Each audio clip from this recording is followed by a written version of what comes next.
একজন বাবা মা তার সন্তানের জন্য কত কষ্ট করে এইটা আপনি অত সময় পর্যন্ত উপলব্ধি করতে পারবেন না যত সময় পর্যন্ত আপনি নিজে মা অথবা বাবা না হচ্ছেন।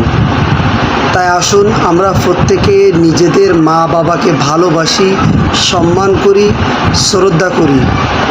কারণ আল্লাহ তাআলা তাদের মাধ্যমে আমাকে দুনিয়াতে পাঠিয়েছেন এবং আল্লাহ তাআলা তাদেরকে বিশেষ মায়া দিয়েছেন বিদায় তারা আমাদেরকে বড় করেছেন, লালন পালন করেছেন, যত্নে রেখেছেন।